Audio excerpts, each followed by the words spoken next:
Man ana man ana man ana laulakum. Assalamualaikum warahmatullahi wabarakatuh. Bismillahirrahmanirrahim. Alhamdulillahirabbil alamin. Wassalatu wassalamu ala asyrafil mursalin sayyidina Maulana Muhammadin wa ala alihi washabbihi asma'in amma ba'du. Ingkang sangat kula hormati Kiai Haji Atabik Ali dan keluarga, Kiai Haji Jirjis dan keluarga, wonten pernah Mbah kula sedanten, wonten Mbah Nafis, wonten Mbah Ida sedanten kang hormati. Duka mbah niku celukan wau Gus Yofur tasarruf dipanggil adik. Kula niki tasarruf, kula niki termasuk Bani Umar, terus kula kepanggih Bani Mbah Maksum teng Mbah Abdul Aziz. Terus Mbah Nuriyah niku Mbah Mas Furiyah, terus dugi Mbah Abdul Aziz. Kula niku mbah kandung kula Fatimah binti Idrus bin Umar. Mbah Umar niku garwane namine Maimunah binti Abdul Aziz. Terus kula yang teng mriki paling dekat ke kalian Lek Hindun, Mbah Hindun iki sami-sami putu Mbah Umar. Nggih kalian rileks kula badhe nerusaken cerita Gus Yofur, cerita Mas Maftuh, dan saya tidak akan gojlok karena beliau sudah punya tawaduk, sekarang sudah membaik. Karena saya juga heran kok beliau kelihatan pinter begitu malam ini itu. Saya pernah dijazahi bapak, kata bapak gini, "Hak, kon kudu terkenal ngalim, ora usah terkenal wali," kata beliau. Kenapa Pak? Wong nak terkenal alim itu bisa baca Wahab Muhadzab, itu sing hasud sinau itu ya bagus karena ada kompetisi. Yang mengidolakan terus belajar halal haram itu juga bagus. Tapi nak terkenal wali tok itu kadang orang sowan nggo gula njuk donga, dadi rodok-rodok masalah. Makanya saya pernah matur sama Lek Hindun, Mbah itu Mbah Idris itu, saya kalau muji Mbah Hamid Pasuruan mesti al-alim dulu. Karena itu kenangan saya, beliau itu orang alim, bisa baca Jamul Jawamek, bisa sampai ketika di Termas juga beliau diberi gelar Shahibul Jamil Jawamek. Jadi saya teruskan cerita Gus Yofur. Dulu yang di Termas termasuk mbah saya, terus Mbah Ali, Gus Habib, sama Gus Muhammad. Terus dulu Mbah Munawir hubungannya dengan Kiai Mahfud Termas, dititipi Gus Muhammad, kemudian diajak ke sini. Karena Mbah Munawir orang Quran, singkat cerita Gus Muhammad ini menjadi alim dan hafal Quran. Terus jadi menantunya orang Betengan, terus punya anak Gus Harir, sekarang Gus Muham. Sehingga ini dzurriyyatan ba'duha min ba'd. Saya sendiri istri dari Mbah Idrus, mbah saya itu orang Kudus, namanya Sofia binti Maksum bin Soleh bin Asnawi Sepuh. Jadi yang Mbah Soleh ini dulu gurunya Mbah Soleh Darat ketika ngaji di Kudus. Sehingga silsilah ini harus kita jaga supaya kita punya tradisi yang benar. Saya tidak akan bosan-bosan belajar kitabnya Mbah Ali tentang Hujatul Ahli Sunnah. Memang benar-benar belajar, artinya saya nikmati. Di antara yang saya kagumi yaitu ketika orang lain a priori dengan Ibnu Taimiyah, Mbah Ali itu ya kadang uji Ibnu Taimiyah, tapi ya kadang kritik. Yang dikritik tentu pendapat Ibnu Taimiyah yang tidak membolehkan orang ziarah Rasulullah SAW. Tapi yang dipuji adalah Ibnu Taimiyah meyakini bahwa qiraatul Quran itu tanfaul mayyit. Itu dipuji-puji sama Bali. Ibnu Taimiyah dikutip, Ibnul Qayyim dikutip. Saya akan cerita sedikit tentang tradisi hujjah. Dulu ulama itu kelihatannya sederhana, tapi kalau berargumentasi itu hebat. Tadi Gus Yofur menyebut kitab Mbah Hasyim itu mengharamkan kentong. Beliau masyhur itu punya kitab namanya Al-Jasus an Tahrimin Nakus. Intinya kentong itu haram. Secara dalil ini meyakinkan sekali karena ketika Rasulullah rembukan sama sahabat, kita dengan apa memaklumatkan orang kalau waktu sholat masuk? Ada sahabat yang usul pakai kentong. Dzaka lin Nasara, itu Nasrani. Ya pakai buk itu semacam trompet besar. Dzaka lil Yahud.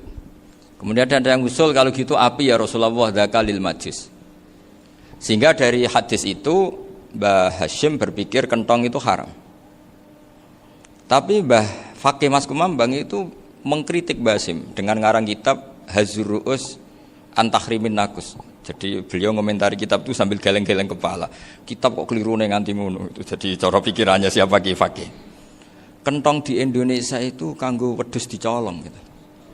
Pos kampling gitu. Kalau ada banjiran ya kentong, ada maling ya kentong. Jadi enggak ada persamaan sama sekali dengan kentong yang milik orang apa? Nasrani.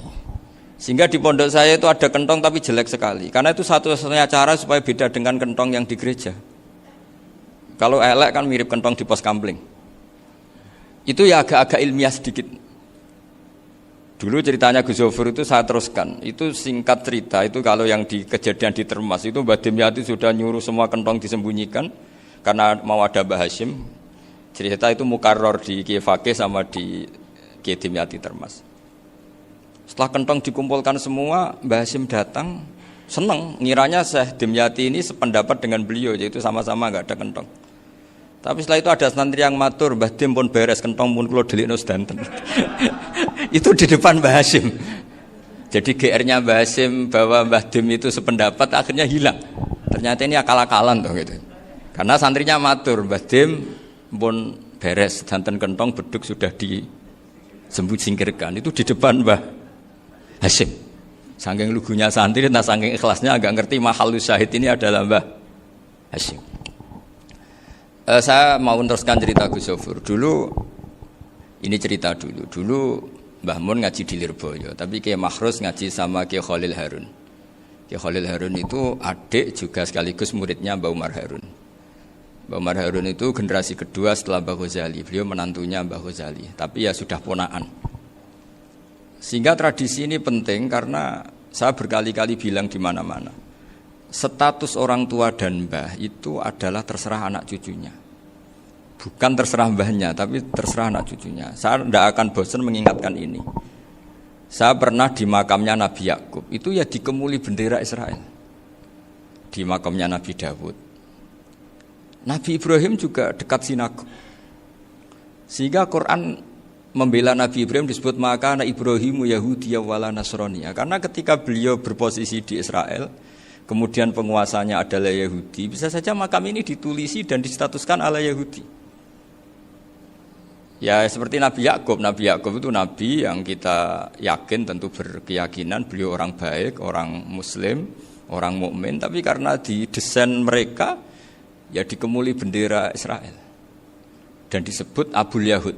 Karena kita tahu nama lain dari anaknya Nabi Yakub adalah Yahuda bin Yakub bin Ishak bin Ibrahim. Sehingga perasaannya orang Yahudi menjadi Yahudi itu yang ngikuti mbah-mbahnya.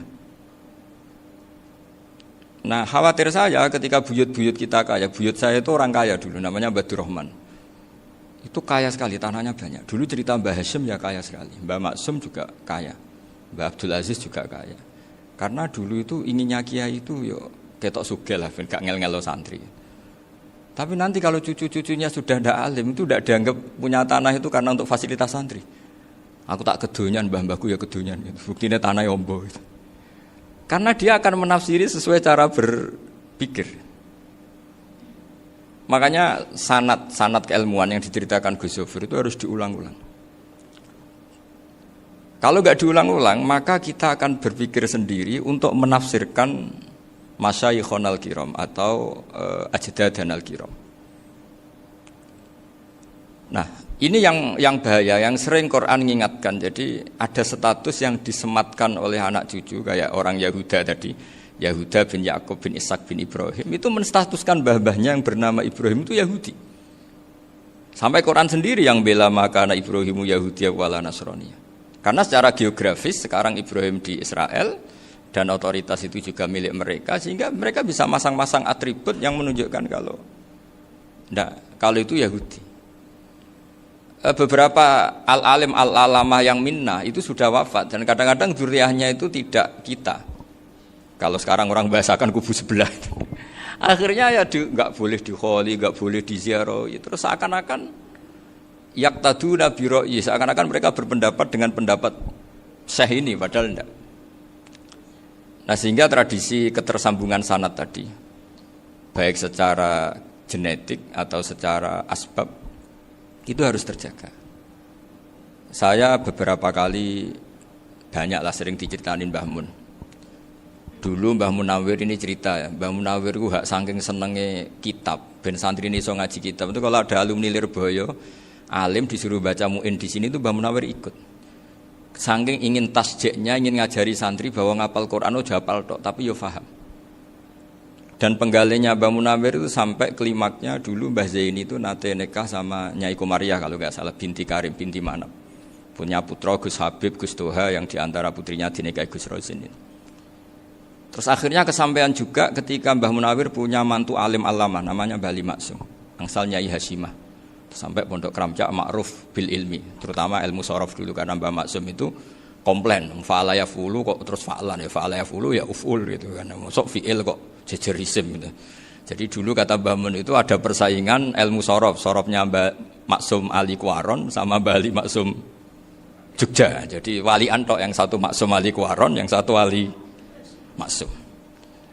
Ya itu dulu saingan ngarang sorof. Nah ini yang menang siapa? Ya terserah duriannya. Kalau duriannya keren ya menang karena terserah yang kampanye. Saya bayangkan adekan Mbah Zubair tidak punya anak sealim Mbah Mun, mungkin kalau Mbah Zubair juga tidak sewow kalau punya putra Mbah Mun. Karena saya berkali-kali bilang kalau dalam syair Arab itu kama takarroma, kadang dilafatkan kama tasyarrofa bi Muhammadin adnanu. Orang berpikir Adnan itu siapa? Itu karena ada Nabi Muhammad SAW. Orang mencari-cari Mbah Mun itu mencari Mbah Zubair karena ada Mbah Mun. Orang mencari Mbah Dahlan karena ada Mbah Zubair. Wong kok alime ngono iku bapake sapa? Wong kok alime ngono iku putune sapa? Tapi kalau kita ini sudah ndak alim, ini orang sudah enggak tertarik nyari-nyari leluhurnya karena dianggap selesai. Jadi yang dengan tanda kutip yang menghabisi mbah-mbahnya itu ya mesti cucunya. Ini mau ngamuk, mau peringatan, tapi ini juga peringatan pada diri saya sendiri. Jadi sehingga zuriyah ini penting. Kenapa para nabi mesti donga zuriyatan thayyibah? Kenapa selalu berpikir tentang zuriyah? Wa ja'alaha kalimatam baqiyatan fi aqibi. Karena zuriyah ini yang nanti bisa menstatuskan leluhurnya. Seperti tadi cerita Mas Maftuh ini tak puji betul. Saya hari ini tidak ingin gojlok supaya kewalian saya tidak tergerus oleh kedoliman. Saya pernah diceritain Gus Zofur, juga sering baca buku tentang Mbah Maksum. Dulu Mbah Maksum kalau wasiat kembali ya gitu, kamu harus NU dan harus mempertahankan NU, tapi tidak dengan cara membenci Muhammadiyah. Dulu Mbah Mun juga sering cerita, dulu Mbah Hasyim itu ngaji Syekh Mahfud. Nah, Mbah Ahmad Dahlan dulu namanya Darwis, sering ngaji sama Syekh Khotib Minangkabau. Zaman itu Syekh Khotib sudah modern, sudah ikut gerakan Abdu, gerakan Almanar. Sehingga bawaannya Mbah Ahmad Dahlan ini agak agresif. Yang Mbah Hasyim karena hanya mulazim di Syekh Mahfud, hanya sesekali ngaji Syekh Khotib, beliau lebih seperti itu. Dan dua beliau ini sama-sama pernah ngaji Mbah Soleh Darat di Semarang, Mbah Hasyim sama Mbah Ahmad Dahlan yang dulu namanya Darwis. Jadi ini masih min muskatin wahidah mimam bain wahid. Sehingga kita tidak kaget ketika Mbah Ali Maksum mengomentari Muhammadiyah itu masih ahli sunnah wal jamaah. Makanya nanti terakhir saya baca kitabnya Mbah Ali dan sering saya pelajari. Andai kan kita ini sepakat dengan ilmu, ya kita tahulah. Kalau Abu Hanifah itu tidak kunut, Imam Syafi'i kunut, berarti kunut itu mazhabnya Abu Hanifah, bukan mazhabnya Mbah Ahmad Dahlan. Apa tidak kunut itu mazhabnya Abu Hanifah, bukan mazhabnya Mbah Ahmad Dahlan. Kita kunut itu mazhabnya Imam Syafi'i, bukan mazhabnya Mbah Hasyim. Ini semuanya masih dalam bingkai ilmu. Adzan qobla subhi juga riwayatnya jelas. Tidak adzan ya sudah perilaku kita sudah jelas. Dulu Mbah Mun sering didik kita gitu. Saya sering dengar cerita kalau dulu Pak Air Fakhruddin begitu hormat sama Mbah Ali, apalagi dzurriyyahnya Mbah Azhar Basir. Nah beliau dulu ngaji di Termas. Dulu itu enggak ada masalah karena semuanya dianalisis pakai ilmu. Tapi sekarang pakai identitas, yang kunut itu NU, yang enggak kunut Muhammadiyah. Berarti Abu Hanifah itu Muhammadiyah, Imam Syafi'i itu NU. Berarti Imam Syafi'i itu ya anak buahnya Ki Miftahul Ahyar kira-kira gitu karena anak buahnya Pak Said Akil. Kan terus jadi repot. Dulu kita ini pengagum ilmu, bukan pengagum perbedaan. Sehingga di sini yang saya kagum dari sekian ceritanya Mbah Ali Maksum, supaya kitab ini to the point, supaya nggak lama-lama karena waktunya juga. Nanti kalau kemalaman ini kena semprit ini sudah. Ini diantara yang diceritakan Bali itu unik. Imam Syafi'i itu sering tawassul, sering wasilah sama Siapa itu? Abu Hanifah. Ini sudah tak petakan, saya baca yang sensitif lah, so yang ini ya. Ziyad al-Babus Samin, terus sebentar ini yang bab tawassul.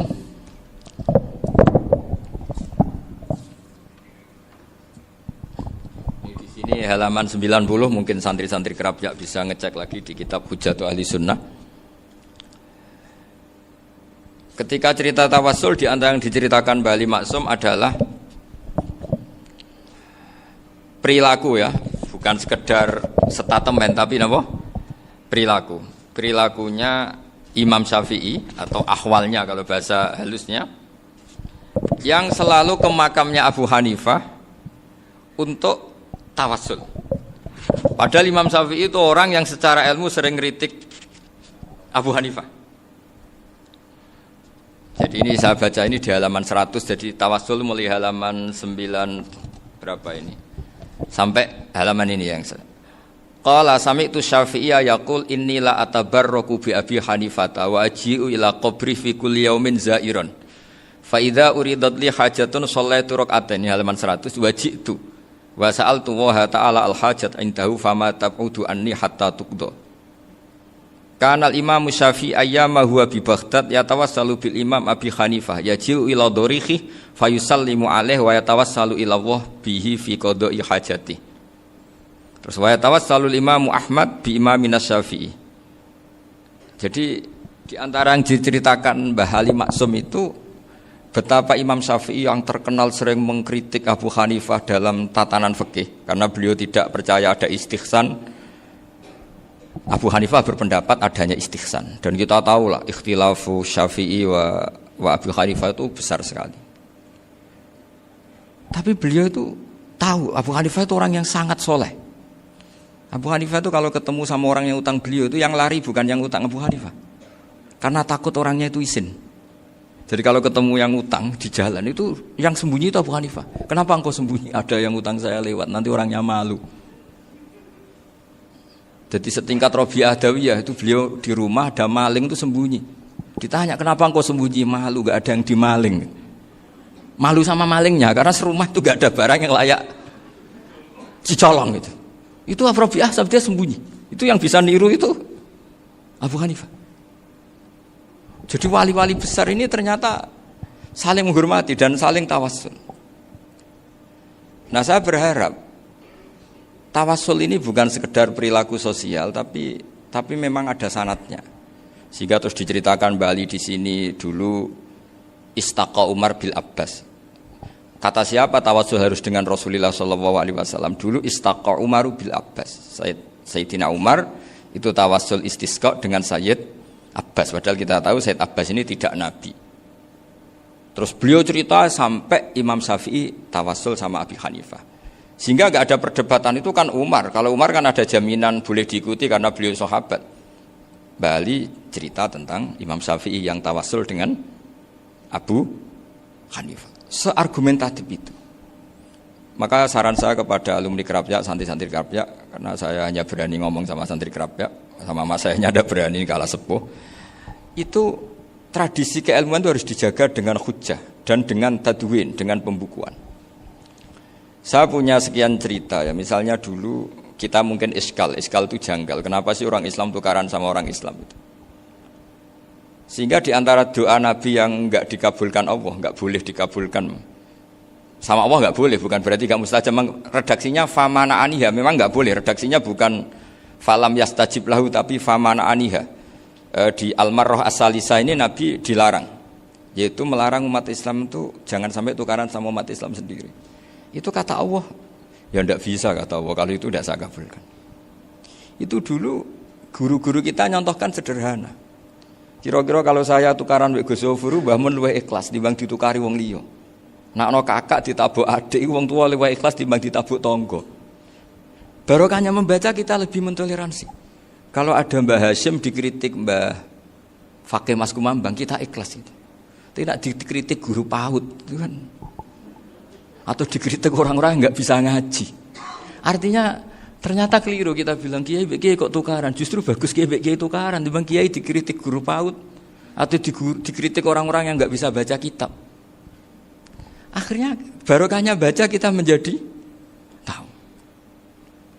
Dulu Mbah Mun sering cerita, ini masih cerita silsilah ya. Jadi Mbah Ali Maksum tadi kita tahu di antara guru besarnya Mbah Ali Maksum tentu Mbah Mahfud Termas. Beliau adalah adik dari Kiai Mahfud Termas. Mbah Dimyati ini adik Kiai Mahfud Termas. Itu punya saudara namanya Abdul Razak, juga punya saudara namanya Dahlan. Itu yang membawa Thariqah Syadziliyah di Solo Raya yang sekarang alhamdulillah diteruskan Gus Wafi. Dulu di antara pesannya Mbah Mun ke saya, hak Wafi kandani kon ziarah ning Mbah Dimyati. Mergo Thariqah Syadziliyah dulu itu yang bawa keluarganya Mbah Dimyati. Jadi semuanya ini masih dzurriyyatan ba'duha min ba'd. Nah, pesan saya karena tadi Mbah Munawir yang termasuk orang pertama yang bawa Quran, bawa qiraah sab'ah. Kenapa saya bilang termasuk? Karena kalau bilang paling yang pertama ini nanti butuh data. Dan itu agak kerepotan. Tapi yang jelas mimman istahara lah. Mimman istahara yang membawa sab'ah ke sini itu adalah Mbah Munawir. Terus beliau ngajarkan diantaranya ke Mbak Arwani pakai kitab Satibi, pakai kitab Nazmus Satibi. Terus Nazmus Satibi itu diteruskan oleh Mbak Arwani, ditulis. Yang nulis dulu Mbah Dola Salam. Bapak saya itu murid Mbah Dola. Dulu Mbah Dola sebelum ke Mbak Arwani ngaji sama Ki Said di Sampang. Bapak saya sebelum ngaji di Badola sudah hafal Quran lewat buyut saya sendiri namanya Ki Zubaidi. Yang Ki Zubaidi akhirnya jadi menantunya Mbak Ahmad Su'eb. Jadi buyut saya kandung ini namanya Sofiyah, itu asal keluarga Lasem, yang adiknya Sofiyah ini punya adik Badi'ah yang jadi ibunya Ki Sahal. Terus Ki Sahal punya Mbak Yu namanya Muzayanah, punya di garwa Ki Mansur punya anak Gus Qayyum. Jadi dulu ibu saya, ibunya Gus Sofur, ibunya Pak Maftu itu semuanya di Lasem. Karena saya dari keluarga Gen ya Lasem, dari keluarga sanad guru ya Lasem. Tapi Lasem Bahdawi itu dulu ngajinya di Mbah Umar Harun di Sarang. Nah, Mbah Umar Harun ini menangi Sayyid Ahmad Zaini Dahlan. Sayyid Zaini Ahmad Zaini Dahlan ini punya cucu keempat yang hidup di Sedan. Terus makamnya di Lasem, namanya Habib Haidar. Itu yang nulis biografinya Mbah Maksum. Mbah Maksum bukan Bali, biografinya Mbah Maksum. Itu ditulis oleh Habib Haidar, namanya Haidar bin Hasan bin Sodaqoh bin Ahmad Zaini Dahlan. Nah, Habib Haidar ini menantunya Sayyid Hamzah Sato. Hamzah Sato itu Hamzah bin Abdullah bin Umar. Itu kakaknya Sayyid Abi Bakar Sato, Sohibul I'anah. Nah, Sayyid Umar ini yang dulu ngajari mbahnya Mbah Mun namanya Ahmad bin Su'eb. Nah, di antara ajarannya adalah baca kitab-kitab kecil yang bisa dihafal. Dibawalah ke sarang jadi metode muhafadzah. Tapi kemudian lama-lama oleh pondok itu jadi syarat kenaikan kelas. Dulu nggak ada muhafadzah untuk kenaikan kelas ya, supaya orang alim itu harus hafal. Lama-lama dipakai syarat untuk muhafadzah. Jadi semua ini sanad harus kita ingat supaya kita bisa menjaga tradisi. Termasuk tradisi ini kiai seneng jagungan, terus ngomong ra penting. Itu juga sanad. Setahu saya Mbah Mun itu kalau ketemu bapak ya guyon terus. Saya punya kenangan tuh yang dulu agak iskal tuh begini. Ada isu lah, entah isu entah hoax entah apa, ada kaji itu agak beling itu, pokoknya beling lah gitu. Seneng siapa itu, rondo lah apa itu. Pokoknya beling gitu. Ketika Mbah Mun dilaporin tamu kalau kaji itu beling sama rondo itu, Mbah Mun tanyanya lucu. Lho ayu no cung, wahyu banget Mbah. Wahyu.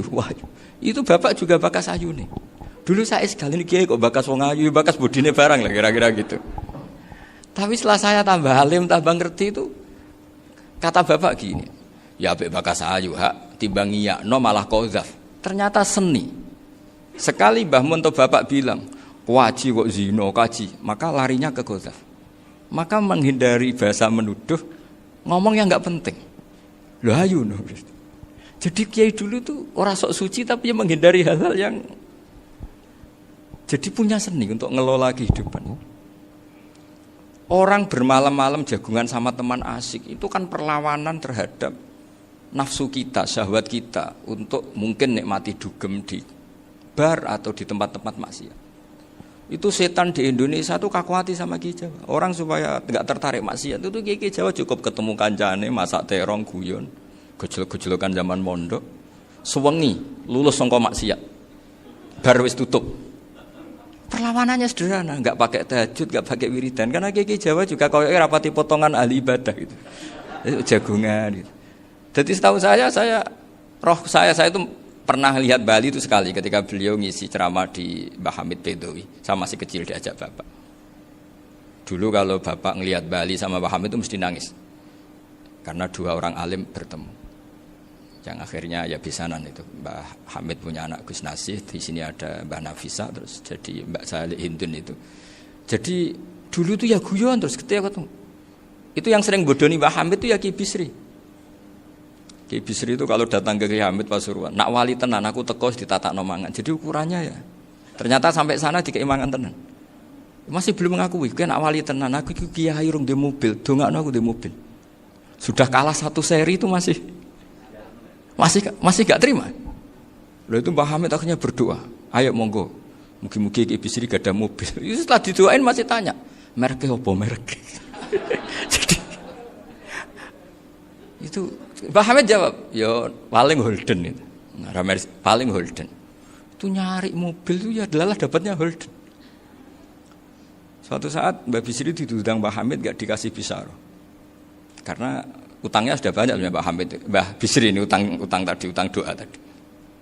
Itu ya gak dikasih pisaro. Ya gak mau kesang apa-apa kelambimu kayak aku. Didol sama muhibbinya Mbah Hamid. Itu harganya melebihi jatah pisaro. Ketemu Mbah Hamid. Kang, susu Kang, mergo. Jadi dulu itu rileks, makanya ini yang diceritakan ke Zofur. Sebetulnya kalau kiai-kiai itu bersanat itu ya rileks, hidupnya itu rileks. Karena rileks ini perlawanan terhadap kemungkaran. Saya dulu musyawarah sering sama Gus Zofur usul fikih. Itu jelas di antara yang ditulis Lubil Usul itu. Ya kita tahu tadi misalnya sanad usul fikih, Mbah Ber itu sangat al-usuli Kiai Zubair Dahlan, abahnya Mbah Mun. Punya murid di antaranya Kiai Sahal. Kiai Sahal punya karangan Thariqatul Husul fi Syarhi Lubil Usul. Itu Thariqatul Husul itu beliau ngendikan dalam mukaddimah bahwa saya bisa mensarah ini berdasar ngaji maknani sama Mbah Zubair.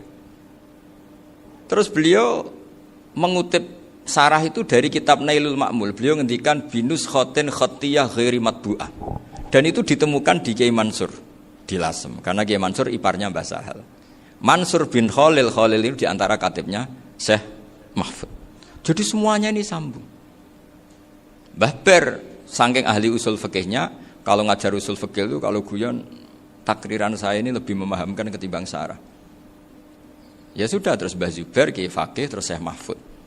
Di sini Syekh Mahfud termasuk orang yang dekat Mbah Munawir sampai putrane Mbah Mahfud namanya Gus Muhammad dibawa Mbah Munawir, kemudian mondok di Termas diantaranya, terus dinikah jadi menantunya kalau nggak salah Haji Taslim di Betengan, kemudian sekarang juriannya Mbah Mahfud di Betengan. Ini nggak boleh hilang secara seperti itu. Diantara di usul fikih diterangkan ketika diantara 5 hukum itu ada yang bernama mubah. Mubah itu boleh dilakukan, boleh ditinggalkan, dan kalau dilakukan ya tidak berpahala, ya tidak disiksa. Itu ada ulama yang protes nggak bisa seperti itu. Itsma min mubahin ila wa tahaqqaqu bihi tarku haramimma. Fail zamu minas sukun tarkul qatli wa minas sukut tarkul qadaf.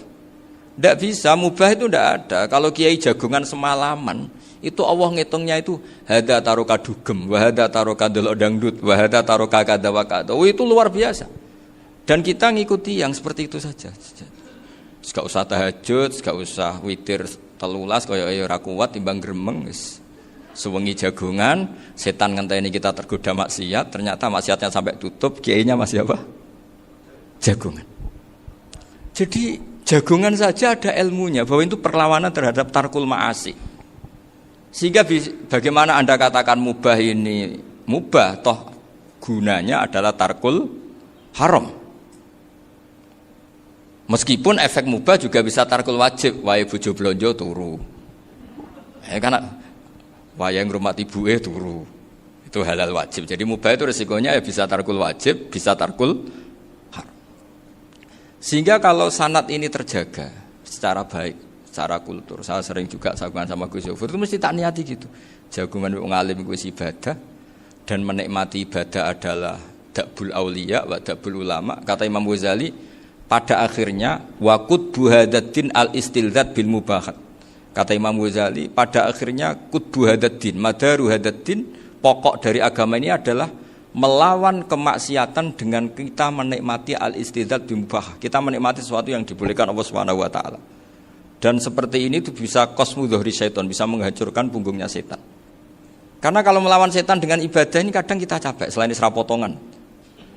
Tapi nak kangkang ning komplek H gitu jagungan mbek kancane, ngenang mlarate, mbok ngenang ora sekolah, ra munggah kenangan.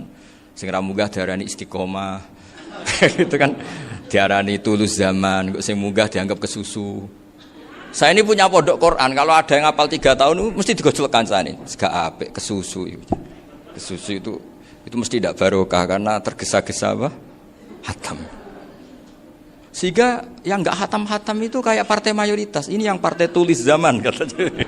Ahlus sabri katanya. Akhirnya di pondok gara-gara itu mau guyon, tapi enggak ada stigmasi yang enggak naik. Di pondok sarang itu saya punya temen itu banyak yang sak kelas dengan saya, sak kelas sama Gus Kamil, akhirnya sak kelas dengan Gus Sofur. Padahal saya ini kakak kelas. Saya temannya, Gus Kamil temannya Gus Sofur. Ini anak ini enggak pernah naik. Itu enggak dinyek, enggak dicibir di pondok. Karena guyonan tadi. Guyonan bahwa ini bagian dari bentuk apa? Istiqomah. Nanti yang goblok juga tenang. Karena kiainya cerita, kadang santri goblok ya barokah. Di sini pondok akeh santri ora tau sinau ning omah dadi kiai gede. Selalu kiainya tuh cerita seperti itu. Akhirnya sing goblok ya bangga dengan kegoblokannya. Iya, jadi kiai itu orang yang meskipun guyon ini barokahnya Masya Allah. Dan setahu saya kiai-kiai alim itu ya senengannya guyon karena tadi guyon itu luar biasa. Bapak saya itu kalau pesan sama saya itu enak ngaji wis guyon nice. Wong ning omah mikir utang, mikir wedi bojo macam-macam kok ngaji kok jak nangis pisan, nangis ping pindho gitu. Sudah jak guyon ae. Paling gak lali. Dan beliau punya dalil kul bi fadlillah bi rahmati fa bidzalika falyafrah. Jadi jangan sampai orang ini farah bil maksiat, jangan sampai orang itu. Dan ini yang saya kenang dari sekian cerita murid Bali. Mbah Ali Maksum ya senangane guyon. Gojol-gojolkan mbek santri guyon. Ini saya maklumatkan ke semua santri beliau bahwa ini bukan sekedar guyon, tapi al-istildad bil mubahat. Ini adalah perlawanan terhadap setan karena banyak orang bisa senang tuh kalau nunggu maksiat. Ini bisa senang dengan sesuatu yang tidak maksiat. Itu kayak apa hebatnya? Makanya Nabi itu kalau ketemu sahabat ya sering ngendikan yang ringan-ringan. Ya Umar ma'afalan duher jong mana piye ijek. Kalau ketemu anak kecil ya. Nanti ketemu yang tua-tua yang sudah enggak bisa mikir, ya tetap riang. Sehingga ada cerita dalam sebuah tafsir. Ya saya ulang lagi, ada cerita di sebuah tafsir. Kenapa Nabi Musa ditanya Allah wa matilka biyaminika ya Musa? Ma'ana wa ta'ala a'lam. Tentu Allah sangat tahu yang di bawah Musa itu apa. Karena Allah tahu Nabi Musa itu grogi. Orang dipanggil Bali Maksum pasti grogi, santri dipanggil Mbah Mun pasti grogi. Kenangan saya setiap dipanggil Mbah Mun ya mesti tanya, yang ringan-ringan, wis sarapan ha. Arung sarapan ya sarapan. Pas sarapan ya kan tanduk mangan sing enak, wong santri ora tau mangan enak. Ya enggak pernah ngomong yang penting, ngendikan yang penting. Nah, karena Nabi Musa ini grogi, ini sebagian tafsir. Itu ditanya yang ringan, saha iku nggawa apa? Karena pertanyaannya ringan, Nabi Musa juga ringan. Ya Nabi Musa itu sampai lali, itu pangeran sing ya'lamu sirra wa akhfa. Diterangno. Niki tongkat Gusti. Gunane kathah Gusti tongkat iki. Qala ya asaya atawakkau 'alaiha wa ahusyu biha 'ala ghanami wal ya fiha ma'arifu ukhra. Oh, tongkat Gusti niki penting Gusti. Nggih nak. Nggih macam-macam lah Gusti. Atawakkau 'alaiha wa ahusyu biha 'ala ghanami kangge menghalo kambal. Masih terangno terakhir dan yang lain-lain Gusti. Wal ya fiha ma'arifu ukhra. Sehingga akhirnya rileks. Karena Nabi Musa terus ngerti. Ternyata ketemu pangeran itu gak seserem yang saya bayangkan gitu. Pertanyaannya ringan. Itu ada ilmunya. Tapi cerita ini yang versi tafsir ini tidak yang seperti di Manaqibul Ghazali. Di beberapa kitab tentang Manaqibul Ghazali diceritakan di alam roh Nabi Muhammad SAW itu yubahi bi ummati, saking yubahinya sampai ngendikan ulama ummati ke anbiya'i Bani Israel. Ulama umatku itu pinternya atau statusnya itu mirip-mirip lah. Kaf itu ya mirip-mirip lah, mirip-mirip kayak ulamanya apa nabinya Bani Israel. Akhirnya Nabi Musa itu tersinggung sekali. Bagaimana mungkin ulama disamakan dengan apa? Nabi. Sehebat-hebatnya ulama itu kan tidak akan apa yabluhu darajatan nubuwah atau yartaqi ila darajatin nubuwah. Itu akhirnya ya kalau kamu nggak percaya panggil, yang dipanggil Imam Ghazali. Ya Nabi Muhammad juga gak mau kalah gitu. Kalau manggil ulama RT ya kalah keok gitu. Akhirnya Imam Ghazali datang, ditanya sama Musa, "Mas muka, nama kamu siapa?" "Ana Muhammad bin Muhammad Al-Ghazali At-Tusi Asy-Syafi'i." Itu disebut panjang. Terus Nabi Musa guyu-guyu. "Kamu ulama kok ngomong yang enggak penting, ditanya namanya kok penjelasannya sepanjang itu." Dianggap itu satu kesalahan. Masa tanyanya nama kok ditanya jawabnya Muhammad bin Muhammad Al-Ghazali At-Tusi Asy-Syafi'i, kepanjangan itu. Ketika Nabi Musa agak mencibir, agak gimana itu, terus jadi Imam Ghazali, kalau ini masalah, lebih masalah jenengan. Apa itu? Yang tanya jenengan tuh Allah ya'lamu sirra wa akhfa, dan Allah hanya tanya wa ma tilka biyaminika ya Musa. Harusnya jenengan jawab asoya titik, bukan kepanjangan. Atawakkau 'alaiha wa syubha itu kepanjangan. Allah tanya yang di bawah kamu itu apa? Yang di tangan kamu. Harusnya jawabnya hanya asoya. Tapi kenapa penjelasannya sepanjang itu? Sampai terakhir waliya fiha ma'aribu ukhra.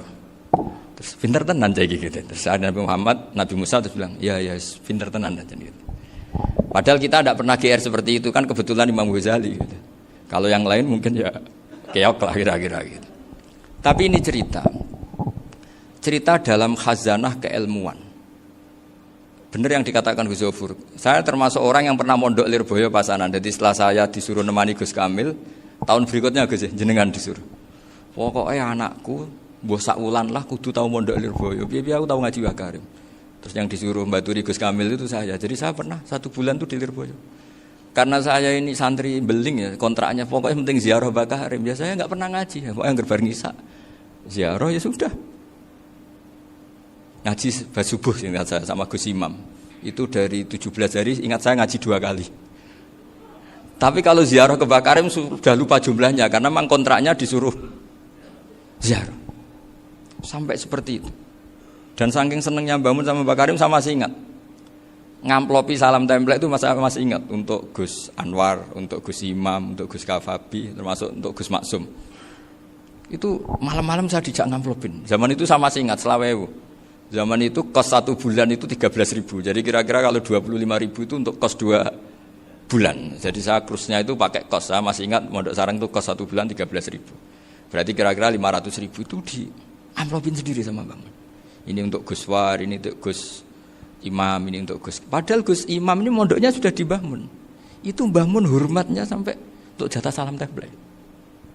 Nah yang ribet kebalikannya, kita pulang Gus Imam karena melihat Gus Kamil ini putrane Mbah Mun, Gus Kamil disangoni. Saya juga disangoni karena Gus Imam dulu ngaji juga sama Pak D saya, sama keluarga saya. Itu kata Gus Kamil setelah keluar, "Mau agak muni gua abal ya boten, berarti gua aku." Karena ini penting, ini kalau sampai dianggap tukar guling ribet deh. Jadi ditakwil sendirilah, "Mau gak muni gua abal ya?" Boten wis, berarti halal. Tapi sama Mbah Mun ya ditanya. Ditanyanya bukan apa karena untuk meneruskan tradisi bahwa kalau kiai ketemu itu ya saling memberi hadiah, saling itu sudah faqaddimu baina adena juakum apa? Sedekah. Sehingga ketika Krapyak ini punya Bali Maksum alim allamah, kemudian melahirkan murid-murid yang juga ibar kayak Mbah Warsun bisa ngarang apa? Kamus Al-Munawwir, Pak Bik juga punya karangan Kamus Al-Mu'asir. Saya itu punya semua. Karena ini adalah buah dari bahwa kita ini tidak kalah sama produk-produk yang di sana. Bahwa produk di kita ini sudah cukup untuk mengantarkan orang menjadi alim allamah. Dulu Mbah Zubair ke Mekah ya sudah alim allamah. Gus Zofur ke Al-Azhar sudah alim. Semua teman-teman kita ke Mekah itu sudah alim semua. Padahal produk mondoknya ya tadi. Mau digojlok kiai ini, terus mangkel be keamanan biasanya itu. Biasanya musuh besar pondok itu keamanan. Jadi ya bukan berarti gojlok ibunya Gus Maftuh enggak, biasanya keamanan tuh musuhnya apa? Banyak. Jadi cerita-cerita saya mohon sekali murid-murid Krapyak jangan hanya ngaji fikih. Kalau hanya ngaji fikih itu posisi Abu Hanifah itu seakan-akan nyuwun sewu orang yang sangat tidak ahli hadis. Karena beliau di situ kelihatan kalah sekali dengan Imam Syafi'i. Apalagi di perdebatannya Muhammad bin Hasan Asy-Syaibani dengan Imam Syafi'i itu kelihatan sekali betapa Abu Hanifah itu orang yang nyuwun sewu ditinggalkan dalam ilmu hadis. Sampai beliau hanya dapat gelar min ulama ahli ra'yi, termasuk ulama yang kuat logikanya. Juga harus baca kitab-kitab seperti ini. Ternyata Di balik Imam Syafi'i mukhalif pada beliau di bab-bab fikih, perilakunya sangat hormat. Sampai beliau tuh kalau tawassul ke kuburannya Abu Hanifah. Dan beliau ngendikan an-nasu fil fiqhi iyalun ala Abu Hanifah. Semua orang yang ahli fikih itu masih anak buahnya Abu Hanifah. Saya berkali-kali cerita, mazhab Syafi'i itu alatut tadhir hanya dua, yaitu al-ma' wa turab. Abu Hanifah nambahi wanar. Alasannya Abu Hanifah, orang mukmin yang dosanya banyak itu dibakar di neraka, dan alasannya Allah litadhirihim, untuk mensucikan mereka. Sehingga pikirannya Abu Hanifah, an-nar itu min alatit tadhir. Apa yang terjadi ketika bata itu batu bata yang dibakar, di situ campur teletong, campur apa-apa, itu kalau sudah mazhab Abu Hanifah selesai, sudah suci, karena sudah ngelewatin pembakaran. Meskipun kita tidak akan kalau kehilangan air terus wudu dengan api, bisa bunyak semua itu.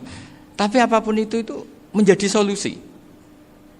Sehingga saya punya kitab namanya Ikhtilafu Malik, Ikhtilafu Malik wa Abu Hanifah atau Ikhtilafu Syafi'i ma Abu Hanifah. Itu kelihatan sekali kalau Abu Hanifah itu nyuruh posisinya kalah. Karena yang ngarang orang-orang Syafi'i. Tapi kalau melihat kitab-kitab kewalian, misalnya di kitab Mizan Kubro ini juga sering disebut itu Mbak Ali Maksum tentang Imam Sa'roni. Berkali-kali beliau mengutip Mizan Kubro. Itu Abu Hanifah adalah orang yang sangat mukasyafah. Artinya ketika Nabi cerita air wudhu itu menjatuhkan dosa, tidak ada air wudhu yang jatuh ke kamu kecuali saat itu juga dosa kamu jatuh. Itu beliau datang ke Madharota Kufah. Kemudian beliau bilang sama si orang tua tadi, tub anizina. Orangnya terus bilang atubu minazina. Ada lagi pemuda datang dibilangin tub an ukuki walideka, terus bilang tub tu an ukuki walidayya. Sampai yang terakhir ada tub an simai alatilahwi atau an samai alatilahwi, terus tub tu an samai. Ketika orang itu ditanya, kenapa engkau begitu tahu dosanya apa? Saya tahu air wudhu ini menjatuhkan apa. Jadi kira-kira kalau zina mungkin ya batang babi lah. Kalau hanya sekedar melihat bak-bak mungkin ya curut atau tikus lah kira-kira gitu. Nak delok diluk ya mungkin ya tikus cilik gitu. Nak delok suwi ya tikus werok itu atau apalah. Pokoknya beliau itu tahu. Tapi anehnya Abu Hanifah apa? Setelah itu dia nangis minta mukasafahnya ditutup. Ya Allah, saya ini mukasafah kok malah menjadi tahu sawatil mukmin. Padahal aturan syariat jenengan man satara musliman satarahu, bahwa enggak baik melihat jeleknya orang mukmin. Minta ditutup. Makanya saya ini bangga ada mukasafah. Makom yang kita sampai sekarang itu makom setelah Abu Hanifah mukasafah. Jadi Abu Hanifah repot-repot mukasafah, minta makomnya ditutup tidak menjadi mukasafah. Dan alhamdulillah kita sudah tidak mukasafah sebelum minta ditutup. Jadi kita ini keren. Keren karena aturannya itu man satara musliman satara huwa, yang tidak tahu aibnya orang muslim maka Allah akan nutupi aibnya di akhirat. Dan kita alhamdulillah barokahnya tidak mukasafah, tidak ngerti aibnya orang mukmin. Jadi kita harus pakai patokan ilmu. Saya ulang lagi, kita harus pakai patokan. Makanya saya tahu betul ketika Kiai Hamid Pasuruan, beliau dulu ngaji Jamul Jame, ngaji Juman, Bali Maksum di sana sama Gus Habib, sama Gus Muhammad bin Mahfud. Termasuk mbah saya kandung dulu Kiai Sidik, mbah saya yang itu juga ngaji di Termas. Bapak saya dulu Kiai Nur Salim ngaji di Buyut Baiti. Dulu itu kawin juga sederhana, kayak cerita Gus Zofur. Jadi bapak saya kandung itu Kiai Nur Salim itu ngaji di Mbah Baiti. Mbah Baiti itu adik kandungnya buyutnya saya dari ibu. Nah, Mbah Baiti itu teman akrabnya mbah saya namanya Kiai Nur Sam, Mbah Nur Sam. Singkat cerita terus Nur Kiai Jorabi arata Arabekno itu. Setelah bapak saya ke Badullah mau ditawarin jadi mantu, kata bapak saya kula pun dipek mantu Mbah Baiti. Akhirnya dapat ibu saya itu. Karena ibu saya itu cucu Mbah Baiti, cucu lambung. Jadi mbahnya ibu saya itu Mbak Yunya Mbah Baiti. Namanya Mbah Sofia tadi yang dapat Mbak Idris itu. Yang Mbak Idris ini bin Umar. Ya Mbah Umar yang mbahnya Mbah Hamid itu, Hamid bin Abdul bin Umar. Kalau bahasa itu Fatimah binti Idris bin Umar. Dulu kecilnya Mbah Idris namanya Abdul Khalik. Kalau kecilnya Mbah Hamid namanya Abdul Mukti. Kalau kecilnya Mbah Maksum namanya Muhammadun kalau nggak salah. Dulu itu orang dulu itu namanya dua-dua karena diganti ketika musim apa? Haji. Jadi ini terjaga. Sehingga tidak ada ceritanya kiai-kiai yang jagongan kemudian santrinya itu yang agak-agak khawarit lah. Kiai kok sungi-sungi jagongan, gak tahajud, gak duha, itu tidak ada seperti. Karena ini dianggap fi'lul mubahat untuk melawan mungkarat. Jadi Sehingga di kitab Ihya diterangkan, kamu jangan ngira orang-orang soleh ketika jagungan itu min ahlil bitolah wa takasul. Itu orang-orang yang pemalas itu enggak. Tapi mereka bisa mengasiki Allah. Bahwa dalam jagungan ketemu teman ya asik, gejul-gejulkan sama Pak Maftuh ya asik. Dan keasikan ini bentuk perlawanan terhadap keasikan harus dengan maksiat. Itu kayak apa kalau kita ngaji sampai seperti itu. Termasuk tadi yang diceritakan Pak Maftuh kitab Hunyah. Semoga beliau cerita juga pernah belajar. Saya pernah belajar kitab Hunyah khatam. Itu diantara yang diceritakan Syekh Abdul Qadir Al-Jilani tadi kata beliau Al-Jilani dipakai Jim Al-Jilani. Ini agak beda dengan kita. Mbah Zubair itu punya kitab namanya Al-Qalaid Al-Luluyah. Beliau menfatwakan nama-nama ajam itu kamu bebas. Ajamiyun fasna bihi masyita. Sehingga kita kalau punya kiai harus maca qolal ustukhri. Sehingga maca qolal istukhri. Tirmidzi juga nasibnya sama. Qolat rawahut Tirmidziyu. Sing sitok rawahut Turmudziyu. Yang satu rawahut Tarmidziyu. Ya karena kita keluarganya Tarmidzi apa enggak gitu. Makanya kata Mbah Mun sama masih ingat. Kata cerita Gus Zofur tadi, adabnya Gus Zofur itu cerita tentang keluarga ibunya. Padahal keluarga ibunya juga orang-orang soleh yang luar biasa. Itu kata Mbah Mun, kowe roh jenenge Imam Bukhari tahu ya. Jenenge sapa? Saya nyebut Muhammad bin Ismail bin Ibrahim bin Mughirah bin Bardasbah. Lah iya Bardasbah mbok waca Bardisbah yo. Lah cara kene mbok Parmin mbok Parlan ngono. Jadi Bardisbah mbok Bardasbah iku cara kene yo Parmin mbok. Iku rak Mbah Fadl Senori dadi kabeh diwaca Arab. Jenenge Mbah Umar Harun. Dhisik yo wong sarang Mbah Harun mbok kira nang yo ora roh, wong dhisik yo wong kuno. Jadi kalau versi Mbah Fadl, termasuk yang pertama bikin nasab Mbah Maksum itu tulisannya Mbah Fadl yang dikutip Habib Haidar tadi. Ya saya seperti Gus Zofur juga mencari-cari hubungan ulama-ulama di Jawa. Itu Mbah Mun itu kalau bicara Mbahku ono sing jenenge Kiai Serut. Kalau ditulisannya Mbah Fadl itu Syaraf. Jadi Mbah Fadl itu fanatik orang-orang alim itu ditulis Arab, kalau Mbah Mun itu Jawa. Dulu itu ada wali seto di daerah saya. Dulu orang ya janggal, ternyata ada sato itu, kesamaan di Arabnya itu sato. Sehingga kiai-kiai itu ada fanatik Tirmidzi, Turmudi, Tarmidi, Jilani, Jailani karena ajamiyun fasna bihi masyita. Jadi kalau nama-nama ajam semonggo lah baca sekenanya sementing. Cuma mungkin tahqiqnya benar Pak Maftuh tadi, memang di Mu'jamul Buldan itu Al-Jilani bikasri jim, ya sudah kita baca Al-Jilani. Sebab itu kayak Pondok Pelosok Lirboyo itu menurut saya bagus. Orang itu maknani betul sama gurunya. Kalau sarang enggak. Kalau Pondok Lirboyo, pondok yang tadi ternyata keluarga Mbah Munawir sini pernah bisanan, yaitu Mbah Zaini pernah nikah sama Nyai Komariah ya kalau enggak salah, punya putra Gus Habib ya, Pak Toha dan sebagainya. Itu betapa hubungan pondok Quran sama pondok kitab dulu itu enggak pernah terputus. Bapak saya selapal Quran itu dulu ngaji Mbah Zubair. Jadi bapak saya sering ngutip mu'en apa. Padahal bapak saya itu terkenal tuh. Beliau cita-citanya itu saya ingin hafal Quran kayak hafal Fatihah. Beliau itu sampai 10 sekali. Karena beliau inginnya hafal Quran kayak hafal Fatihah. Termasuk murid terbaiknya Mbah Dullah bapak saya. Itu ya ngaji kitab. Sehingga kata Mbah Mun, jadi Mbah Munawir de mantu Bali Maksum. Itu ya sudah dipenggali. Sudah dipenggali dituruti pangeran. Lahirlah seorang Bali Maksum yang membawa. Jadi dulu itu ya Gus Muhammad yang ngaji di Termas, nanti Mbak Arwani sebelum ngaji di sini ngaji di Tebu Ireng. Sehingga Mbak Arwani bisa ngarang kitab. Beliau ngarang kitab tentang Sab'ah. Faidul Barokat namanya. Ya nulisnya ya fasih ya. Saya punya tulisan tangannya Mbak Arwani itu banyak.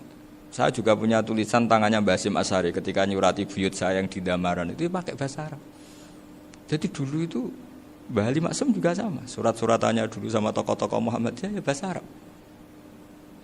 Nah ini harus kita dengar dari abna, dari bahwa Mbah Maksum kemarin yang diceritakan Gus Zofur di Khol Mbah Maksum, kowe kudu belo NU, kudu tetap NU, tapi bukan dengan cara membenci Muhammadiyah. Tadi Pak Maftuh menguatkan sanad itu dari Pak Atabik bahwa Muhammadiyah termasuk ahli sunnah wal jamaah. Karena sama-sama tidak sabus sahabat, sama-sama ikromus sahabat dan sama-sama bermadzhab.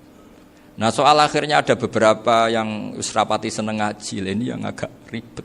Tapi kamu tidak usah ngeritik Muhammadiyah agak seneng ngaji, kayaknya juga sama, kita enggak seneng ngaji juga banyak itu. Jadi kalau ngeritiknya masalah itu kan kita ya agak-agak agak-agak sama. Ya jadi ternyata di sini, terus ini yang terakhir supaya nggak lama-lama, Bali juga punya sisi keras sekali. Jadi dalam hal-hal yang khas, ini di halaman 87 itu keras sekali. Beliau ngendikan wahal bi jununun hatta usdira amri lil mu'minin alla yazuru rasulahum. Jadi ketika saya tadi sudah bilang bahwa beliau sering muji Ibnu Taimiyah dalam banyak hal, tapi dalam banyak hal juga beliau mengkritik Ibnu Taimiyah ketika menafsirkan la tusaddur rihal illa ila salasati masajid. Kemudian Ibnu Taimiyah tidak mentasrekkan, tidak mensunatkan ziarah kubur Rasulullah sallallahu alaihi wasallam. Beliau mengkritik. Dan cara mengkritik adalah ngendikan ulaikal ladzina yuriduna ayyahulu bainahu sallallahu alaihi wasallam wa baina ummatihi fi nakhiyatin. Itu adalah orang-orang yang ingin membuat batas antara Nabi dan umatnya. Saya termasuk terinspirasi makalah Bali ini adalah bagaimana Anda mengkafirkan orang Islam berdasar qala Rasulullah sallallahu alaihi wasallam. Wan nabiyyu asyaddun nasi syafaqatan li ummati. Wan nabiyyu akhrasun nas, orang yang paling serius supaya umatnya ini selamat. Kemudian Anda dengan hadisnya Nabi mentafrik bainahu wa baina ummati berdasar dawuh Kanjeng Nabi. Itu cek mentalani. Makanya saya itu enggak pernah keras di bab ini. Misalnya nyuruh sewu ada santri sarang yang nakal.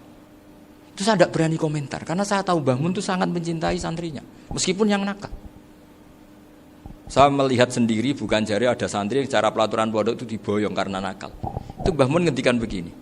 Ya cung yo ke diboyong itu cara aturan pondok. Nah aturannya pangeran ngger kowe tobat dadi wong apik ya dadi wong saleh. Ya kowe kudu tetep sering rene, tetep santriku donya akhirat. Soal pondok ya ben ana aturan, ben menjen kowe nakal nemen ya diboyong, tapi kowe tetep wong apik. Jadi karena kita tidak mungkin mentafrik bainahu wa baina talamidhi. Kita tidak mungkin mentafrik baina nabi wa baina ummati karena nabi adalah apa? Asyaddun nasi syafaqatan li ummati.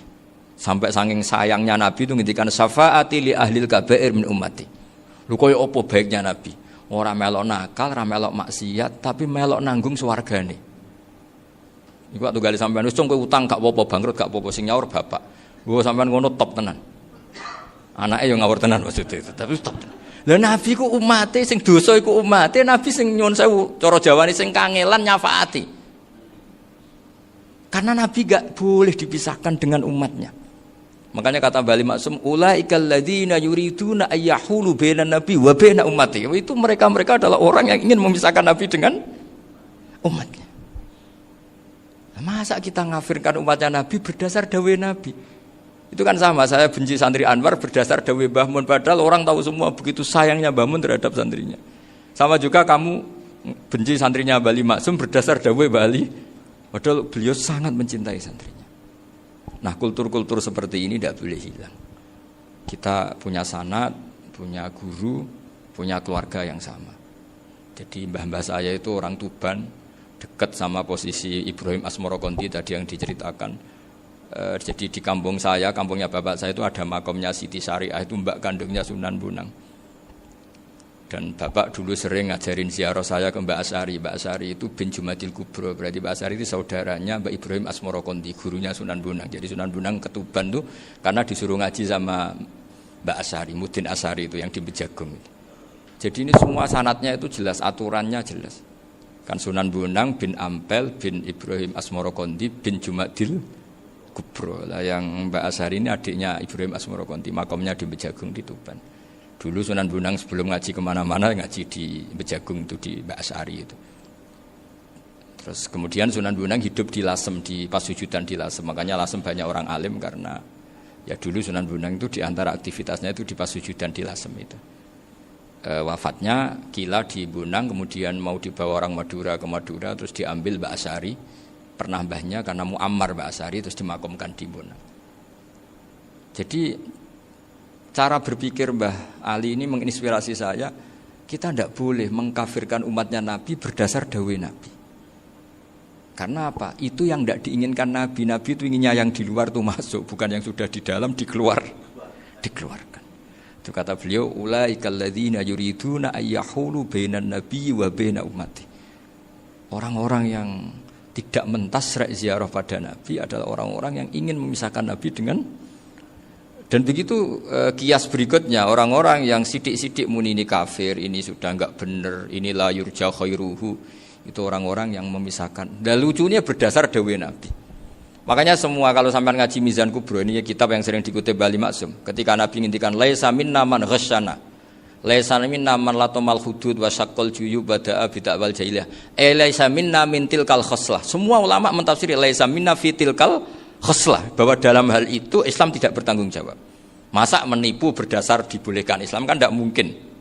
Semua perilaku yang salah disebut Nabi laisa minna fi tilkal khoslah, bukan laisa minna fayakunu huwa kafirun. Tidak ada satu ulama yang mengatakan laisa minna berarti orang ini kalau menipu sudah kafir.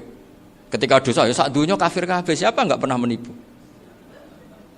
Sekedar pernah. Siapa enggak sering menipu bahkan? Hobi kadang ya rezekinya dari nipu. Lah itu kalau betul maknanya laisa minna terus kafir, semua orang di dunia kafir. Karena siapa sih yang selain Nabi yang enggak, selain Nabi kan enggak mungkin apa? Maksum. Belum lagi menurut teori usul fikih ada nipu yang wajib. Ya kan, misalnya kita orang baik ketemu orang dolim yang memburu perempuan mau diperkosa terus bersembunyi, yang kita tahu, kita wajib nipu apa wajib jujur? Ketika orang dolim tanya, perempuan tadi kemana? Wajib nipu apa wajib jujur? Wajib nipu, karena kalau kita jujur berarti memberi peluang orang dolim menemukan buruannya. Jadi betapa alimnya. Dan ketika kitab Mizan Sa'roni dipakai Bali, dipakai Mbah Mun, saya pernah ngaji Mbah Mun, terus kita tahu maknanya laisa minna fi tilkal khoslah. Sehingga kita tidak mengatakan laisa minna dengan terjemahan letterlek tidak termasuk umatku. Kita tidak akan menambahi fatafrek fayakunu kafiran, tidak akan selamanya. Karena maknanya laisa minna fi tilkal khoslah. Kenapa kita selalu begitu? Karena enggak mungkin kita memisahkan umatnya Nabi dengan Kanjeng Nabi berdasar dawuh Kanjeng Nabi. Karena Nabi adalah berstatus bil mukminina raufur rahim. Ya, terus ini mohon maaf sekali ini yang saya bisa, tapi saya mohon kajian kitab Ahli Sunnah saat tadi sudah matur Gus Afif, Gus Picon ini, supaya kitab ini ditakriri lah, supaya lebih dan yang nakriri harus santrinya, jangan bebankan saya. Ini santri yang pernah mulai sama-sama. Biasanya kalau orang NU pesantren terus ana wong usul nggih jenengan mawon. Senenge lempar-lemparan, itu kata bapak saya, tawadhu itu keliru aja. Tawadhu itu aslinya wong ra tanggung jawab, ben ketok Islami bebo tawadhu aja. Jadi tawadhu itu orang yang sebetulnya agak punya tanggung, ben kesane Islami pura-pura tawadhu. Jadi, tapi saya mohon lah, ini kitab ini bagus sekali. Di antara yang saya senang adalah beliau cerita kalau Imam Syafi'i sering tawassul sama Abi Hanifah. Padahal kalau kita ngaji di kitab-kitab fikih, Abu Hanifah itu kayak tersangka lah. Di bab ilmu apa? Hadis.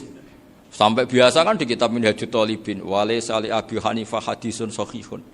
Jadi habis cerita mazhab Malik, mazhab Syafi'i itu walaysa li Abi Hanifah mazhabun apa hadisun. Wah, kasihan ini. Tapi kalau kamu ngaji Mizan Kubro, Abu Hanifah ini dapat posisi. Karena mesti Mizan Kubro ngendikan farajal amru ila martabatayil mizan. Kemudian dua mazhab ini sama-sama benar, tinggal kamu milih yang musyaddid apa yang mukhaffif. Milih dosis tinggi apa dosis ringan, monggo. Dan itu saya ulang lagi, kitab-kitab yang sering dibaca Bali Maksum, kemudian Mbah Mun, guru-guru kita. Dengan demikian maka benar Gus Sofur tadi, kultur kita, tradisi kita tetap terjaga. Nggih, mohon maaf. Assalamualaikum warahmatullahi wabarakatuh.